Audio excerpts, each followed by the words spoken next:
Good morning, friends. Phil here again. It's been a while since I've done a video. Uh, there's been a lot that's happened in the world. And one of the reasons that I haven't done a video in a while is because it was apparent to me, at least, that the Wu flu crisis had come and gone. Most people just got tired of it. Just got tired of it. Just got tired of it being politicized, it being used to destroy civil liberties, finances, everything. So people started waking up, which is great. I did a few videos about it, and they just said, no, that's enough. We're not going to take this anymore. And they put a lot of pressure, I think, on people who are in power to get rid of it. And who knew that the cure for a pandemic would be people rising up and saying enough is enough? But I think the damage was already done in the first year of the so-called pandemic. And with the money printing presses on full drive or on overload, as the money velocity died, since everybody stayed home, didn't spend any money, didn't um, pursue any of their uh, whatever their business goals were. Just stayed at home and saved a lot of fake money, which is what our currency is. It's fake money. So the money velocity died, and the Federal Reserve and the government started printing as much as possible to liquefy the system to make sure that it doesn't freeze, which in turn caused a lot of inflation and people getting priced out of a lot of things and borrowing beyond their means. Well, borrowing, period, just adding to debt and becoming destitute, but making it appear that they're not, which is very sad indeed. But the reason I didn't do a video in such a long time is because the pandemic was ending, and there was no reason to. I had nothing to complain about until this new crisis came about that's going on over there in Europe. And then I started thinking to myself, oh, wow, what are the chances that we just, as a world, just got over this Wu flu thing and then, bam, get hit by another crisis? And it all seems very fishy to me at the beginning, because if he wanted to invade another nation, he should have done it during the pandemic, during the height of the crisis, so that people would be more pliable. Is a good word. They've already been beaten down by the virus, and they're already in lockdown. Nobody's traveling. Nobody's spending money. Nobody has any will to do anything but stay at home. That would be a perfect time to invade, you know? But he didn't. He didn't. He invaded when the pandemic was over, when countries were more prepared, or people were more prepared for it. And let's go over why he did that in just a little bit. But I'll just give you a little bit of background information about what's going on over there. I was born in the Soviet Union, and my family were political refugees from communism. We got here in 1990, just a couple of years before the whole thing collapsed, and the Soviet bloc was divided into several states, Russia being the largest one. Before that time, Ukraine never really had stateship in its entire history. There may have been a culture and a history of the people who occupied that area, but they never had official stateship ever. They never had a monarchy. They never had a democratic government. They never had a communist government until they became part of the Soviet bloc. the Soviet Union. But then all of that dissolved, and we're not even going to go into the specifics why communism fails. It's pretty apparent why socialism fails. If you do any research, you'll figure that out quickly why it doesn't work, because there's really no drive, no reason for a person to succeed, to make long-term goals. There's no competition. Everything is set. Everything is central planned for you, and there's just no drive. There's no humanity in that type of system. So nobody wants to work. Kind of like what happened during the pandemic. Huh. Interesting. But they never had stateship, but they got stateship just like a lot of other countries after the Soviet Union was dissolved. They got their stateship for the first time, and we're not even going to go into the specifics of that. You can look that history up yourself and how that came to be. But Putin has always said, since he's been in power, that he did not consider Ukraine a legitimate state. He said this for decades, literally decades. So he put his foot onto Ukraine land first in 2014 under Obama's regime. And he saw that America, the superpower, the World Police Organization, didn't do anything about it. Sanctions, but who cares about sanctions, really, when you have other states that you can get in bed with who will support you? So, unfortunately for Putin, things changed in America. There was another president who was much more unpredictable, who was not as weak on foreign policy as Obama was, and like I said, who was very unpredictable. So Putin must have been crapping his pants, thinking, "Oh my goodness, what would happen if I tried this again under this crazy guy who's in office in America over there?" So he decided not to do that. But he decided to reignite this fire burning inside him of destroying a sovereign nation and basically taking it over and making it part of the new Soviet bloc, the new Russia, just recently. Now, the timing is very interesting, not just because it happened right as the pandemic is ending,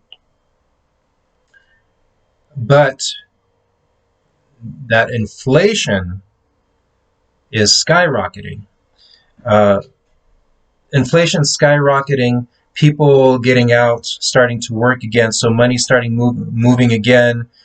So when you print trillions and trillions of dollars and put it into the world economy, eventually, after the money velocity starts to recover, all of those fake dollars start chasing the same amount of goods at the same time, or less goods, because there's been less production worldwide because of the lockdowns.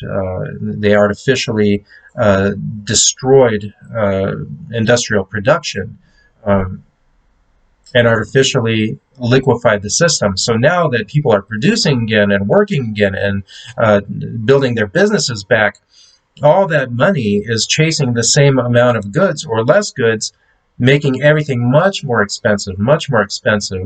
And in that system, if you stop printing money, if there's no more crisis, if you stop printing money, then there's going to be a credit freeze. There's going to be a run on the banks. There's going to be people just jumping at any commodity and trying to buy it. Gold, cars, whatever it is, grain. People are just going to throw their money out and exchange it for commodities, for hard things. Real estate is another example, which they don't want. They want everybody to be in the dollar. Oh, Bitcoin, let's say, cryptos. People understand that.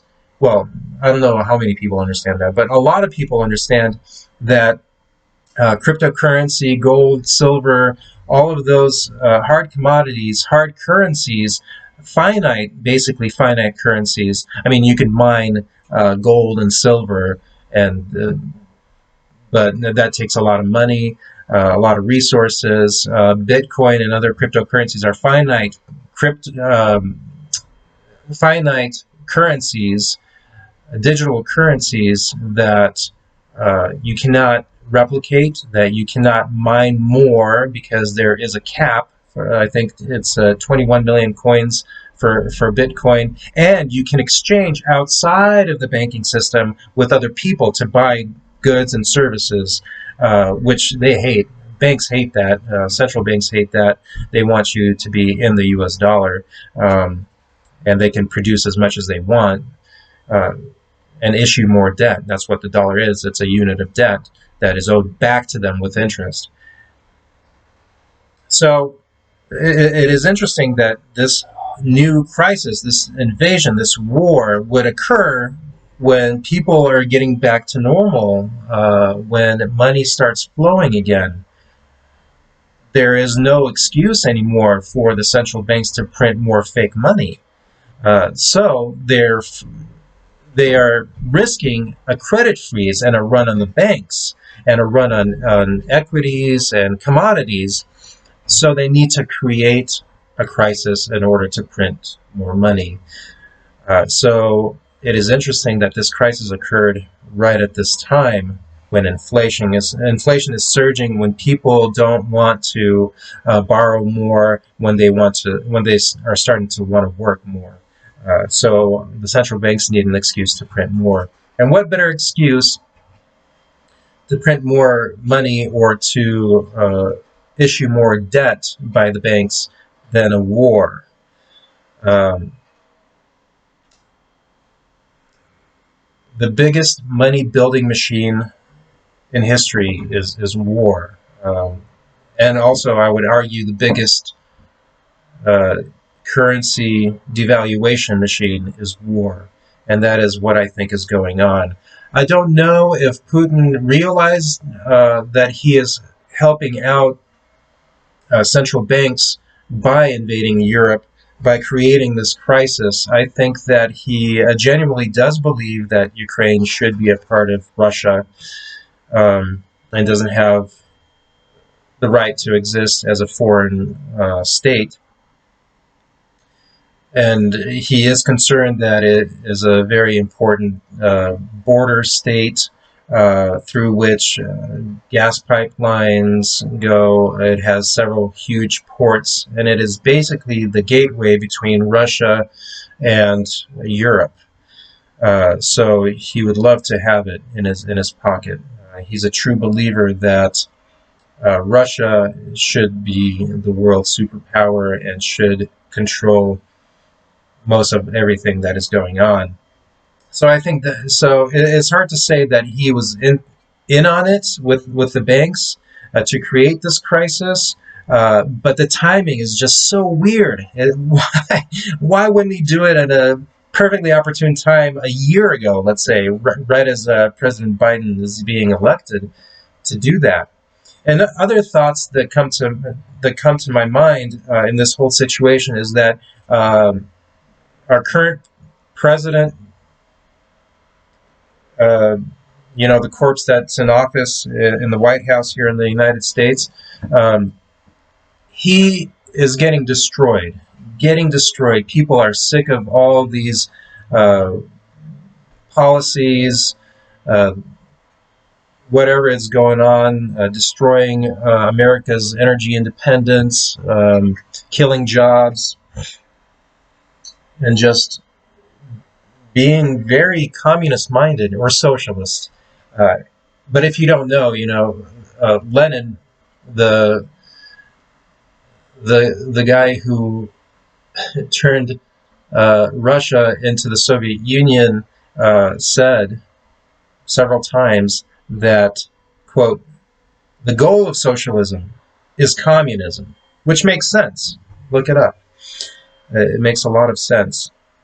So, what was I saying? I lost my train of thought. Oh, the thought that comes to mind. So Biden has been getting destroyed on all fronts, all fronts. Um, Polls are just tanking, and it's dragging the entire Democratic Party with it. I would argue the Socialist Party with it. Uh, so what if there is a global war? Is this a way to bail out Biden and the Democrats? Because Putin understands that they're a much weaker party and a much weaker administration than, let's say, a Trump administration. Why wouldn't he want Biden to keep power, or at least the Democrats to keep power, whoever is controlling Biden? So that is also a possibility, which would explain the timing of this current crisis, of this invasion. A lot of sick things are going on. Always look at who's profiting in any crisis. So, for instance, the current crisis, who's profiting? All the energy companies. Russia, right? Because oil is so expensive. Even though there's this talk of this embargo, it doesn't matter. Russia's just going to find other like-minded nations and sell their oil to them. They don't give a flying whatever if there's an embargo, sanctions. They can go around it. Um, so just very interesting timing. It doesn't matter why. It's all nefarious, in my opinion. And real people are suffering. Just like during the Wu flu shutdowns, lockdowns, mandates. People like you and me, we suffered. A lot of people died. And not because they got the Wu flu, got sick and died. No, because they either committed suicide, they let themselves go, started using more drugs and alcohol. It's a sick thing, but governments need this type of stuff to stay in power, to make you more dependent on them. So they will institute lockdowns, mandates. They will invade other countries. They will do things that you can't even imagine, and they will make you get behind it and make people who oppose such measures look like the villain. You don't want people to be healthy. Oh, you're an anti-vaxxer. Oh my goodness, you're going to get sick and you're going to get everybody else sick. Oh, so you're supporting mass murder in Ukraine because you don't support this war effort. You don't support Lockheed Martin and Northrop Grumman and all the other military equipment companies to provide all this weaponry. Oh, well, you don't want to pay more at the pump? You murderer. How dare you? You get the point. Yeah, they'll shame everybody that is against all this crap that is going on. But it's nothing new. This is the way that they manipulate people. So I know I've gone on several tangents and I've gone off topic a few times. Sorry about that. But this whole situation is completely enraging to me. And then you have these useful idiots protesting against what? The war? Oh my goodness! What do you want? What do you want us to do? You want us to send troops in and make the government more powerful and have more young men and women die on the front line? Just ridiculous. It's just unbelievable how easily people are getting manipulated. One other interesting thing. So,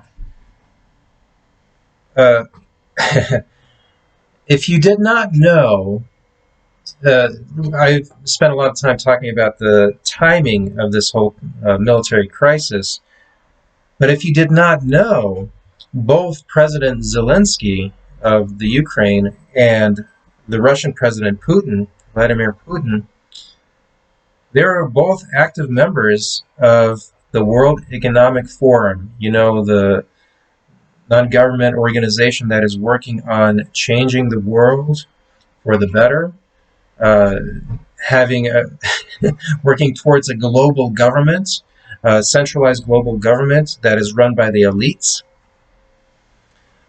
because they know everything, they can fix everything, you can just depend on them. They were both members. Zelensky is still on their website, but interestingly enough, Putin's profile disappeared from their website just about a week ago. That is very interesting to me. I don't know what changed. What I think happened is Putin realized that he cannot be in control with the World Economic Forum, being part of the World Economic Forum, because he would have to abide by the rules that, yes, we are working towards one end. We're working towards a global leadership, a global totalitarian state. And everybody, you and me would be the peasants. They would be in charge and we would be the peasants. So the elite would control everything that goes on, including currency, business, commerce, whatever. He realized that this is probably not something that he should be involved in. He decided that he would get in bed with nationalist states. He believes, I think he truly believes that Russia should be in the world superpower, the one world superpower. So he's getting in bed with places like China and other nationalist states. Well, China is a communist state, but it is very nationalistic too. Very proudful nationalist state. So it's very interesting that just the timing, the fact that both these guys, Ukraine and Russia, were part of the World Economic Forum, and everything that's been going on, it's just another step towards the end of freedom, in my opinion. And it's very sad. Once I get my thoughts better organized, I'll do another video on this, an update. But consider all these things. Do a little bit of research. What do you think is going on? Why now? Does it make sense to you that this is the only way for the central banks to print more money and issue more debt and get people more dependent on these elites? It's very, very scary. Something to consider for sure. Thanks for listening. Let me know what you think.